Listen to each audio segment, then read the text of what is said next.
Hi friends, പുതിയ ഒരു വീഡിയോയിലേക്ക് സ്വാഗതം. ഇന്നത്തെ വീഡിയോയിൽ നമ്മൾ ചെയ്യുന്നത് ഒരു ക്ലച്ച് റീപ്ലേസിങ് വീഡിയോ ആണ്. ഐഷർ E2 പ്ലസ് ടിപ്പർ ലോറിയുടെ ക്ലച്ച് പ്ലേറ്റ് ആണിത്. ഇതാണ് ക്ലച്ച് പ്ലേറ്റ്. ഇതിൻ്റെ പ്രഷർ പ്ലേറ്റ് ആണ്. ഡയഫ്രം ടൈപ്പ് ക്ലച്ചാണ് ഇതിന് വരുന്നത്. അപ്പോൾ ഇതാണ് നമ്മുടെ ഫ്ലൈ വീല്. അതിൻ്റെ സെൻറ്ററിലൊരു ബാരിങ് വരുന്നുണ്ട്.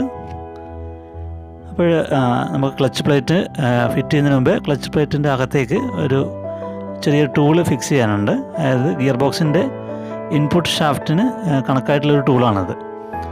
അപ്പോൾ അത് വെച്ച് നോക്കിയിട്ട് വേണം ക്ലച്ച് പ്ലേറ്റ് ഫിറ്റ് ചെയ്യാൻ വേണ്ടിയിട്ട്. ഇവിടെ സെൻറ്ററിലൊരു ബാരിങ് വരുന്നുണ്ട്. ആ ബാരിങ് മാറിയിട്ടുണ്ട്. ഫ്ലൈ വീലിൽ നടുക്ക് ഒരു ബാരിങ് വരുന്നുണ്ട്. ആ ബാരിങ്ങിലേക്കാണ് ആ ഷാഫ്റ്റിൻ്റെ ഭാഗം ആ ടൂള് കയറി നിൽക്കേണ്ടത്. അങ്ങനെ ക്ലച്ച് പ്ലേറ്റ് വെക്കുക. അതിൻ്റെ പുറത്ത് ക്ലച്ച് കവർ ഫിറ്റ് ചെയ്യാം. പ്രഷർ പ്ലേറ്റ് അടക്കമുള്ള അസംബ്ലിയാണത്. ഡയഫ്രം സ്പ്രിംഗ് അടക്കമുള്ള ക്ലച്ച് കവർ ഫിറ്റ് ചെയ്യാം. അതിൻ്റെ ബോൾട്ടുകൾ 1 by 1 ആയിട്ട് ടൈറ്റ് ചെയ്യാം. ഇത് ടൈറ്റ് ചെയ്ത് കഴിഞ്ഞാൽ ക്ലച്ചിൻ്റെ ഫിറ്റിങ് ആവും. ഇതാണ് നമ്മുടെ വണ്ടിയുടെ ഗിയർ ബോക്സ്. ഇതിന് ടിപ്പർ യൂണിറ്റും കൂടി ഉള്ളതുകൊണ്ട് ഇതിന് 2 ഔട്ട്പുട്ട് കാണാൻ വേണ്ടി പറ്റും. സെൻട്രലിൽ മെയിനായിട്ട് വരുന്നത് പ്രൊപ്പല്ലർ ഷാഫ്റ്റിലേക്കുള്ളതാണ്. അതിൻ്റെ സൈഡ് ഭാഗത്ത് കാണുന്നത് അതിൻ്റെ ടിപ്പർ യൂണിറ്റിൻ്റെ പമ്പിന് വേണ്ടിയിട്ടുള്ളതാണ്. ഇതാണ് ഇതിൻ്റെ ബെൽ ഹൗസിങ്. അപ്പോൾ ഇനി നമുക്ക് ചെയ്യാനുള്ളതെന്ന് വെച്ചാൽ ക്ലച്ചിൻ്റെ കവറിന് വരുന്ന ബോൾട്ടുകൾ കംപ്ലീറ്റ് ടൈറ്റ് ചെയ്യാം. ക്ലച്ച് അവിടെ ഫിറ്റ് ആയിട്ടുണ്ട്. ഇനി ക്ലച്ച് പ്രവർത്തിക്കുന്നത്, ക്ലച്ചിനൊരു റിലീസ് ബാരിങ് വരുന്നുണ്ട്. അതിൻ്റെ ഫിംഗറാണ് ഈ കാണുന്നത്. ക്ലച്ച് റിലീസ് ഫിംഗർ, അതിൻ്റെ ക്ലച്ച് റിലീസ് ബാരിങ് ആണിത്. റിലീസ് ഫിംഗർ കറക്റ്റ് ഫിറ്റ് ചെയ്യുക. അതിൻ്റെ ഒരു മൂവ്മെൻ്റ് ഒക്കെ കറക്റ്റ് ഒന്ന് ചെക്ക് ചെയ്ത് നോക്കുക. അതുപോലെ തന്നെ ക്ലച്ചിൻ്റെ ബാരിങ് ഒന്ന് നോക്കുക. ക്ലച്ച് പ്രസ് ചെയ്യുന്ന സമയത്ത് ഈ ബെയറിംഗ് ആണ് ഡയഫ്രം സ്പ്രിങ്ങിൽ പോയി ടച്ച് ആവുന്നത്. ഇനി നമുക്ക് ഗിയർ ബോക്സ് നേരെ കയറ്റാം. ഇപ്പോൾ ഗിയർ ബോക്സ് നേരെ വണ്ടീൻ്റെ അടിയിലോട്ട് വെച്ചിട്ടുണ്ട്.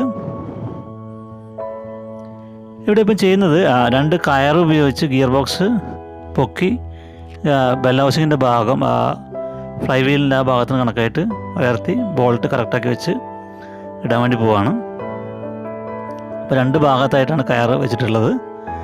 ബെൽ ഹൗസിങ്ങിൻ്റെ ഭാഗത്തും അതുപോലെ തന്നെ പ്രൊപ്പല്ലർ ഷാഫ്റ്റിൻ്റെ ആ ഭാഗത്തായിട്ടാണ് കൊടുത്തിട്ടുള്ളത്.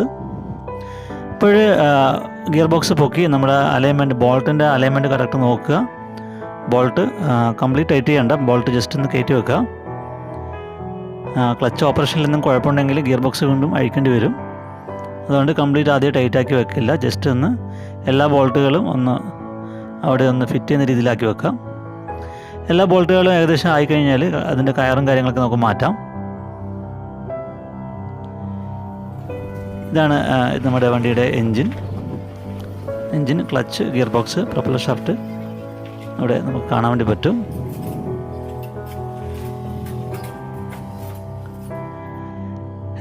ഈ വണ്ടിയുടെ ഹൈഡ്രോളിക് ക്ലച്ച് ഓപ്പറേഷനാണ്. ക്ലച്ച് സ്ലേവ് സിലിണ്ടർ ഉണ്ട്, അതായത് ക്ലച്ച് മാസ്റ്റർ സിലിണ്ടറും സ്ലേവ് സിലിണ്ടറും. അപ്പോൾ സ്ലേവ് സിലിണ്ടറാണ് ഇവിടെ റിലീസ് ഫിംഗറിനെ മൂവ് ചെയ്യിക്കുന്നത്. ക്ലച്ച് കേബിൾ അല്ല ഇതിനകത്തുള്ളത്. അപ്പോൾ അതിന് വരുന്ന ആ കണക്ഷൻസ് നമ്മൾ കറക്റ്റാക്കി വെക്കുക. അതുപോലെ തന്നെ പ്രൊപ്പല്ലർ ഷാഫ്റ്റിൻ്റെ കണക്ഷൻ കൊടുക്കുക. പ്രൊപ്പല്ലർ ഷാഫ്റ്റിൻ്റെ യൂണിവേഴ്സൽ ജോയിൻറ്റ് കറക്റ്റായിട്ട് ഫിറ്റ് ചെയ്യുക. അതേപോലെ തന്നെ ഇതിൻ്റെ ടിപ്പർ യൂണിറ്റിന് ഒരു പമ്പ് വരുന്നുണ്ട്. ആ പമ്പിലേക്കും ഡ്രൈവ് വരുന്നുണ്ട്. അതിനും അതുപോലെ ഒരു ഷാഫ്റ്റ് വരും. അപ്പോൾ പ്രൊപ്പല്ലർ ഷാഫ്റ്റിൻ്റെ ഫിറ്റ് ചെയ്ത് കഴിഞ്ഞാൽ നെക്സ്റ്റ് ചെയ്യാനുള്ളത് ടിപ്പർ യൂണിറ്റിൻ്റെ പമ്പിലേക്കുള്ള ഭാഗമാണ്. അത് രണ്ടും ഫിറ്റ് ചെയ്യാം. അതുപോലെ തന്നെ ഗിയർ ബോക്സിൻ്റെ ഗിയർ കേബിളിന് ലിങ്കേജ് വരുന്നുണ്ട്. ആ ലിങ്കേജും കൂടി ഫിറ്റ് ചെയ്യാനുണ്ട്. ഇതാണ് ക്ലച്ചിൻ്റെ സ്ലേവ് സിലിണ്ടർ, അവിടെ കാണാൻ വേണ്ടി പറ്റും. ഇത് എല്ലാം കണക്ഷനും കൂടി കൊടുത്തു കഴിഞ്ഞാൽ പിന്നെ വേറെ ഒന്നും ചെയ്യാനില്ല. ഓക്കെ, വണ്ടി റെഡി ആയിട്ടുണ്ട്. Thank you friends, thanks for watching. അടുത്ത വീഡിയോ കാണാം.